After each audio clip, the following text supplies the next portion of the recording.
श्री शिवाय नमस्तु भयम महाराज। दोस्तों, करवा चौथ का व्रत यह 5 औरतें कभी ना रखें। व्रत रखने वाली महिला के साथ साथ पति पर आते हैं घोर संकट। साथ ही साथ करवा चौथ पर ऐसी पूजा कोई भी सुहागिन महिला ना करे। चौथ का व्रत खंडित हो जाता है, आपके पति का जीवन संकट में पड़ सकता है। और साथ ही में बताएंगे चौथ माता को ये 5 चीजें भूलकर भी मत चढ़ाना। साथ ही जानिए चौथ व्रत की पूजा का शुभ मुहूर्त, क्योंकि दोस्तों यह व्रत माता पार्वती से संबंधित है। इसीलिए सच्चे दिल से कमेंट बॉक्स में लिखें जय माता पार्वती। चौथ माता पार्वती के लिए एक लाइक तो बनता है। दोस्तों, अक्सर करवा चौथ पर कुछ माताएं बहनें कई ऐसी गलतियां कर देती हैं जिसकी वजह से पति पत्नी को जिंदगी भर कष्टों का सामना करना पड़ता है। माना जाता है कि चौथ का व्रत कोई मामूली व्रत नहीं होता। करवा चौथ में एक छोटी सी गलती भी व्रतधारी को संकट में ला सकती है। शास्त्रों में बताया जाता है कि खासकर करवा चौथ के दिन चौथ माता को ये 5 चीजें कभी नहीं चढ़ाना चाहिए। इससे पति पर अनेक संकट आ जाते हैं, आपका व्रत खंडित हो जाता है। दोस्तों, इस बार साल 2000 करवा चौथ 10 अक्टूबर दिन शुक्रवार को पड़ रही है। पूजा का शुभ मुहूर्त है 5:16 से लेकर 6:29 तक रहेगा। दोस्तों, शुभ मुहूर्त के अनुसार पूजा पाठ करने का फल कई लाख गुना प्राप्त होता है। दाम्पत्य जीवन सुखमय हो जाता है। इस बार चांद निकलने का समय है रात्रि में 8:13 पर। दोस्तों, दुनिया इधर उधर हो जाए लेकिन इस बार चांद अपने समय पर ही दिखाई देगा। दोस्तों, अब जानते हैं करवा चौथ पर चौथ माता को क्या नहीं चढ़ाना चाहिए जिससे कि किसी प्रकार का पाप ना लगे। खासकर करवा चौथ पर ऐसी पूजा किसी भी सुहागिन महिला को नहीं करना चाहिए। तो आइए यह बातें भी जान लेते हैं। करवा चौथ का व्रत किसे नहीं रखना चाहिए, आइए जानते हैं। जिस महिला का तलाक का हो चुका है ऐसी महिला चौथ का व्रत ना रखें। वही दोस्तों, करवा चौथ व्रत में इस बात का भी ख्याल होना चाहिए कि महिलाएं काले और सफेद रंग के कपड़े भूल से भी ना पहने। सफेद रंग विधवा होने की ओर संकेत करता है और काला रंग शनिदेव का प्रतीक है। इसीलिए विशेषकर धार्मिक कार्यों में काले रंग के कपड़े नहीं पहने जाते। दोस्तों, करवा चौथ का व्रत तब तक रखा जाता है जब तक चांद ना निकल जाए। शास्त्रों के अनुसार माना जाता है कि अगर पत्नी बीमार है तो उसकी जगह पति व्रत रख सकता है।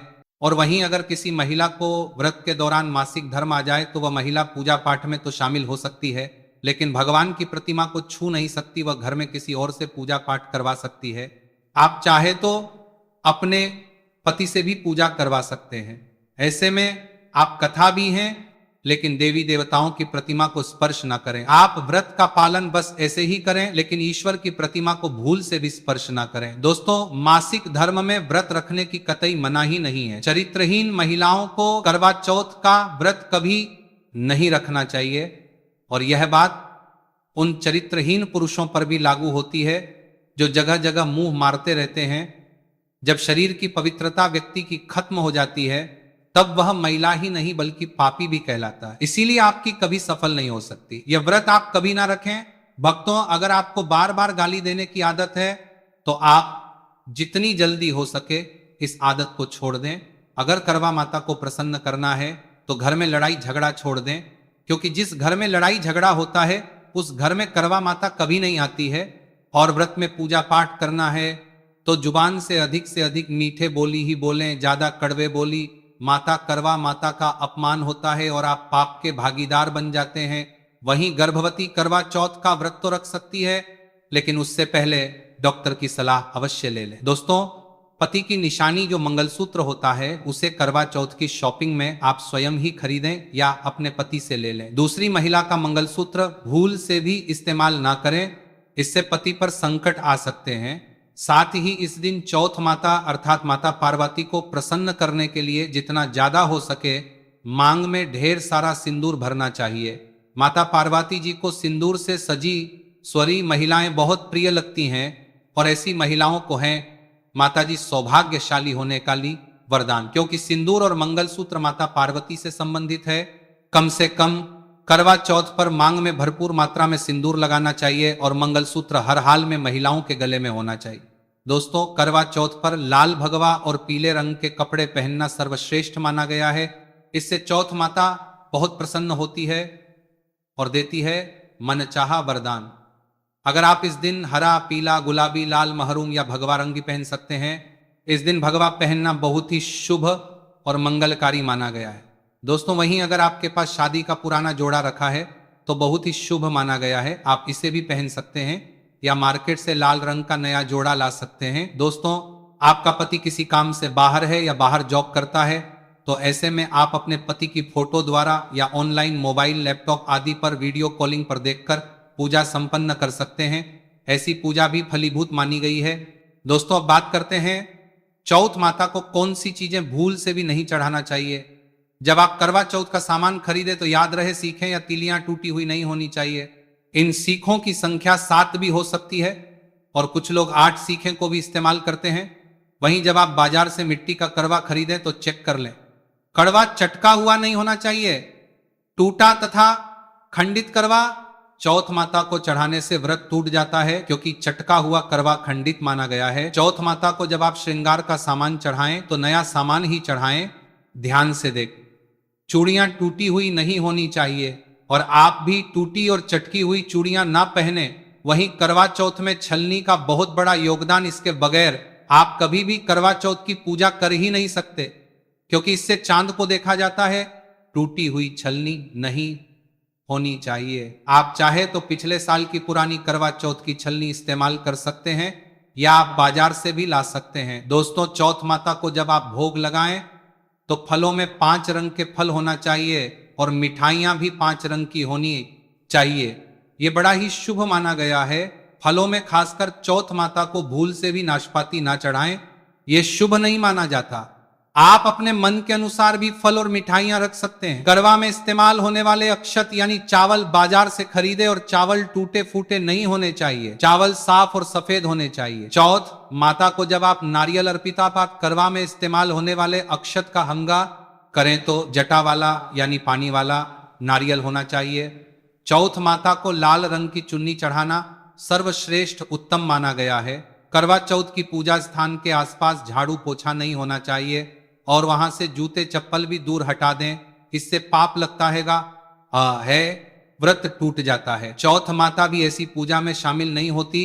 करवा चौथ की पूजा में चौथ माता की हमेशा लाल कपड़े से लगानी चाहिए, इस बात का आपको विशेष ध्यान रखना है। चौथ पूजा के लिए जब आप करवा चौथ का फोटो लगाए तो फोटो फटी हुई नहीं होनी चाहिए। फटा गला फोटो खंडित माना गया है। फोटो पूर्ण होना चाहिए। दोस्तों फोटो पर फूलों की माला अवश्य चढ़ाना चाहिए। करवा चौथ की पूजा में कथा अवश्य सुननी चाहिए या पढ़नी चाहिए। जब आप कथा सुने तो आपकी मुट्ठी में थोड़े अक्षत होनी चाहिए। दोस्तों कथा आप वीडियो द्वारा भी सुन सकते हैं, जो कि हम चौथ व्रत से एक दिन पहले चैनल पर वीडियो में डाल देंगे, इसीलिए तुरंत चैनल को सब्सक्राइब कर लीजिए। करवा चौथ की पूजा में 16 श्रृंगार आदि के साथ चौथ पूजा करनी चाहिए और अंत में चांद की पूजा करनी चाहिए। इस बात का विशेष ध्यान रहे कि अगर आपका करवा चौथ का व्रत है तो मन में खाने के प्रति किसी प्रकार की लालसा ना रखें, अर्थात जब तक पूजा संपन्न ना हो जाए तब तक भोजन को देखकर अपना मन अपवित्र ना करें और जब पूजा संपूर्ण हो जाए तब खाने की थाली ननद या सास को दी जाती है। साथ में थाली में दक्षिणा स्वरूप भेंट जरूर डालें और सासू माँ से आशीर्वाद लेना न भूलें। अंत में पति के साथ भोजन ग्रहण अवश्य करें और अगर आपका पति आपके पास नहीं है या किसी काम बाहर हो तो ऐसे में आप अपने पति का नाम लेकर भोजन ग्रहण कर सकते हैं। इससे व्रत संपूर्ण और सफल हो जाता है। करवा चौथ का व्रत केवल भूखे प्यासे रहने का नहीं बल्कि प्रेम, संयम और आस्था का उत्सव है। इस दिन जो कुछ खाया जाता है वह सिर्फ भोजन नहीं होता बल्कि पूरे दिन की ऊर्जा और भावना का आधार बनता है। सुबह सूर्योदय से पहले खाए जाने वाली सरगी इस व्रत की शुरुआत करती है। सास के हाथों से बनी यह सरगी अपने आप में एक आशीर्वाद होती है। इसमें सेवई, दूध, मेवे, फल, हल्का पराठा या पूरी सब्जी और थोड़ा मीठा शामिल होता है ताकि दिन भर व्रती स्त्री को ऊर्जा मिलती रहे और शरीर में पानी की कमी महसूस ना हो। कहा जाता है कि सरगी केवल स्वाद नहीं बल्कि उस प्रेम और आशीर्वाद का प्रतीक होती है जो एक माँ अपने बहू के लिए देती है। इसके बाद पूरा दिन बिना अन्न और जल के उपवास में बीतता है। इस समय मन को शांत रखना और खुद को भक्ति में लगाना सबसे अच्छा होता है। धूप या मेहनत वाले कामों से बचना चाहिए ताकि संतुलन बना रहे। जब शाम होती है और चांद निकलने का समय आता है तब वातावरण में एक अलग सी पवित्रता घुल जाती है। सजी धजी स्त्रियों जब छलनी से चांद और फिर अपने पति का चेहरा देखती है तो वह पल केवल पूजा का नहीं बल्कि प्रेम की पराकाष्ठा का होता है। इसके बाद जो भोजन किया जाता है वह व्रत का सबसे पवित्र हिस्सा होता है। व्रत खोलते समय भोजन हल्का और सात्विक होना चाहिए। पहले पति के हाथों से पानी पीना और फिर पहला निवाला खाना इस परंपरा की आत्मा है। उसमें रखी फेनी, दूध, फल, खिचड़ी या दाल चावल केवल पेट नहीं भरते बल्कि पूरे रिश्ते को प्रेम से भर देते हैं। दिन भर का उपवास शरीर को कमजोर कर देता है, इसीलिए व्रत खोलते समय तला भुना या बहुत मसालेदार खाना नहीं खाना चाहिए। धीरे धीरे हल्के भोजन से शुरुआत करनी चाहिए ताकि पाचन पर कोई असर ना पड़े। कहा गया है कि करवा चौथ का पहला निवाला केवल भोजन नहीं होता, वह आशीर्वाद होता है। एक ऐसा स्वाद जिसमें प्रेम, श्रद्धा और सच्चे समर्पण की मिठास होती है। इसी भावना से यह व्रत पूर्ण होता है। करवा चौथ हमें यह सिखाता है कि रिश्तों की भूख केवल खाने से नहीं बल्कि दिल से निभाए गए व्रत से मिटती है। तो इस बार जब आप चांद देखें और पहला निवाला खाएं, याद रखें करवा चौथ का असली स्वाद उस प्रेम में है जो हर निवाले के साथ आपके रिश्ते को और गहरा बनाता है। करवा चौथ की पूजा हो जाने के बाद सीताफल अवश्य खा लेना चाहिए। इसमें माता सीता का आशीर्वाद मिला हुआ होता है। इससे पति पत्नी के कभी कोई बुराई नहीं आती है। इसे माता सीता का आशीर्वाद समझकर करवा चौथ के दिन अवश्य खा लेना चाहिए। खास तौर पर करवा चौथ के दिन घर में पीली चीज अवश्य बनानी चाहिए, बहुत ही शुभ माना जाता है। भगवान विष्णु सदैव आपके जीवन में अपना स्थायी निवास बनाए रखते हैं। जैसे हलवा, खड़ी, पकोड़ा या बेसन की कोई भी चीज घर में अवश्य बनानी चाहिए और व्रत हो जाने के बाद इसे अवश्य खाना चाहिए। मित्रों, दोस्तों, करवा चौथ पर पत्नी से प्यार करना क्यों है जरूरी, आइए जानते हैं। शास्त्रों के अनुसार श्री कृष्ण कहते हैं कि परिवार में खुशहाल जीवन पति पत्नी के रिश्तों पर निर्भर करता है। जिस परिवार में पति पत्नी का रिश्ता अधिक खुशियों से गुजरता है तो वही घर हमेशा तरक्की करते हैं। जिन घरों में पति पत्नी का रिश्ता है तो आपके बीच में मेलेगादी का गरीब बजना की करता है। आपस में खुशहाल जीवन के साथ बिना लड़ाई झगड़े के जीवन जीते हैं। उस घर में माता लक्ष्मी अपने पांव रखती है, पांव पसारती है। पति पत्नी के बीच में अगर प्रेम संबंध होंगे तो उस घर की नकारात्मकता अपने आप खत्म हो जाती है, नष्ट हो जाती है। दोस्तों, दूर दूर तक उस घर के आसपास सकारात्मक ऊर्जा का संचार होता ही रहता है, जो कि भगवान कहते हैं पति पत्नी के संबंधों के ऊपर हिंदू धर्म शास्त्रों में कहा गया है कि पत्नी एक देवी का रूप होती है। अगर उस देवी को घर में ना सताया जाए, उस देवी का रूप पर संचार होता है, को घर में खुश रखा जाए और उस देवी के साथ प्यार के लम्हों के साथ हर एक रात खुशी से बिताए जाए तो घर स्वर्ग बन जाता है। ऐसे घरों में देवी लक्ष्मी अपनी कृपा सदैव बनाए रखती है। ऐसे घरों में देवी देवता खुश रहते हैं। ऐसे घरों में कभी भी गरीबी नहीं आती। जिस घर में पत्नी खुश रहती है, जिस घर में औरत खुश रहती है, उस घर में महालक्ष्मी खुद वास बना लेती है और उस घर में देवी माँ अपने चरणों से अपने घर को स्वर्ग बना देती है। दोस्तों, अगर आप भी अपने घर की औरतों को खुश रखते हैं और आप अपने घर की औरतों को खुशहाल जीवन जीने की आजादी दे देते हैं और उसके साथ लड़ाई झगड़ा अगर नहीं करते हैं तो आप स्थायी रूप से अमीर बन जाएंगे। क्योंकि जिस घर में पति पत्नी के बीच रोजाना छोटी छोटी बातों पर गृह क्लेश होता है तो वह घर कभी भी तरक्की नहीं पाते। ऐसे घरों में हमेशा गरीबी के बादल छाए रहते हैं। पत्नी को जितना खुश रखोगे, पत्नी की हर इच्छा, हर मुराद को पूर्ण करोगे तो भगवान कृष्ण भी आपके जीवन में दौड़े दौड़े चले आएंगे। राधा रानी की कृपा बरसेगी, विष्णु प्रिय महारानी महालक्ष्मी की कृपा बरसेगी। यदि पत्नी को दुख दोगे तो दुखदायी जीवन और दरिद्रता आपको मिलेगी, और यदि पत्नी को सुख दोगे तो सुखमय जीवन आपको प्राप्त होगा, धन ऐश्वर्य मिलेगा, सौभाग्यपूर्वक जीवन धनदायक होगा। दोस्तों, भगवान श्री कृष्ण कहते हैं कि अगर पति पत्नी के बीच में लड़ाई झगड़े होते हैं तो उस घर में भयंकर दरिद्रता और बर्बादी जाती है। इसीलिए के समय करवा चौथ वाले दिन पति पत्नी के आपके संबंध मजबूत होते हैं तो उस घर में देवी शक्तियों की अपार कृपा बनती है। क्योंकि कुल को बढ़ावा देने वाली औरत के साथ अगर शालीनता से पेश आया जाएगा तो उस घर में देवी शक्तियां हमेशा अपना रूप और प्रभाव दिखाती हैं।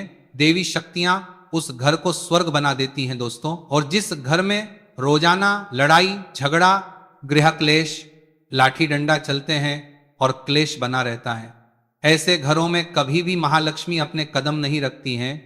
ऐसे घरों में वास्तु दोष बन जाता है, और जब घर में दोष का है तो शनि की बुरी दृष्टि भी उसी घर में बन जाती है, और ऐसे घर देखते ही देखते पूरे घर परिवार को उनका नाश हो जाता है। अगर आप भी गरीबी से पीछा छुड़ाना चाहते हैं और आप चाहते हैं आपके घर में कभी गरीबी ना आए, तो आप अपनी पत्नी के साथ, अपनी औरत के साथ कभी गलत व्यवहार ना करें। दोस्तों, ईश्वर आपकी हर एक हरकत पर नजर रखते हैं, खासकर उन्हें जरूर गलत देखते हैं जिनका विवाह हो चुका होता है, क्योंकि उस घर में महालक्ष्मी स्वरूप स्त्री होती है, किसी की पत्नी होती है, तो भगवान अपनी नजरें ऐसे घर में लगाए रखते हैं। और जिस घर में पत्नी को यदि पीड़ा दी जाएगी तो वह घर सुखी संपन्न से हाथ धो बैठेगा, नष्ट हो जाएगा। ईश्वर ऐसे घर को गरीब बना देते हैं, कंगाल बना देते हैं, और सब कुछ हर वह एक चीज छीन लेते हैं जो उनके पास होती है, जिसे ईश्वर द्वारा दिया गया होता है। इसीलिए नारी को पीड़ा जो भी पुरुष किसी भी कारणवश देगा, तो भगवान कृष्ण स्वयं उसके जीवन में आकर उसे नष्ट कर देते हैं और में अनंत काल तक लटका देते हैं। दोस्तों, आप महाभारत काल से देख सकते हैं, जब द्रौपदी को अपमान का सामना करना पड़ा, तब स्वयं भगवान श्री कृष्ण ने आकर के पूरे कुल का नाश कर दिया था। भगवान कृष्ण अपनी हर एक पुस्तक में इस चीज का वर्णन देते हैं कि स्त्री का अपमान मतलब मेरा लक्ष्मी का अपमान, इसीलिए जो पुरुष नारी को प्रसन्न रखता है, उसकी सेवा करता है, उसके इच्छा स्वरूप सभी कार्य करता है, तो ऐसे घर में भगवान कृष्ण कहते हैं सदैव मेरा और लक्ष्मी का वास होगा, जो कि भगवान कृष्ण बताते हैं। और आचार्य चाणक्य ने भी कई बार अपनी नीतियों में इस बात का जिक्र किया है। अगर आप अपना जीवन आनंद से भरपूर, सुखी, वैभव परिवार, पति पत्नी में प्यार संपूर्ण हो जाए, तो कभी भी पति पत्नी को किसी भी समय, चाहे रात हो या दिन, कोई भी समय क्यों ना हो, का बिल्कुल भी नहीं करना चाहिए। इसीलिए खासकर करवा चौथ की रात पति पत्नी को प्यार अवश्य करना चाहिए और मिल बांटकर गीले शिकवे दूर करना चाहिए। प्यार तो अवश्य ही करना चाहिए। दोस्तों, इस समय पत्नी को प्यार से गलेगा लगाए और उनके माथे पर चुंबन करें, उन्हें दिल खोलकर प्यार करें और बाहों में भरें, और यही है प्यार का सच्चा और असली पैमाना। दोस्तों, इस दिन पत्नी से प्यार करने का सबसे बड़ा रीजन एक यह भी है, क्योंकि यह रात सुहाग वाली रात मानी जाती है। इस दिन जब कोई पति अपनी पत्नी से प्यार करता है, तो अपने उन पलों को याद करता है जब वह पहली बार शादी किए थे, अर्थात वह अपने उन लम्हों का लुफ्त उठाता है जो उनकी पहली वाली रात में हुआ था, सुहाग वाली रात। जिस पति पत्नी में दूरियां होती हैं, उनमें दूरियां के कम हो जाती है और प्रेम तथा करीबियों बढ़ जाती है। इस दिन पत्नी के लिए उपहार अवश्य देना चाहिए। गुलाब का फूल इस दिन पत्नी को देना बहुत ही दुर्लभ और अत्यंत माना जाता है। अगर गुलाब का फूल ना हो तो आप उन्हें दक्षिणा भेंट कर सकते हैं, खूबसूरत कपड़े दे सकते हैं। उपहार आपको इस दिन हर हाल में देना। इस दिन आप अपनी पत्नी को कसकर बाहों में भरें और जबरदस्ती प्यार करें। इस दिन आप उन्हें ना छोड़ें, बाहों में भरें और चुंबन आदि करें। वह शर्मा जाएंगी, लेकिन आप प्यार जरूर करें।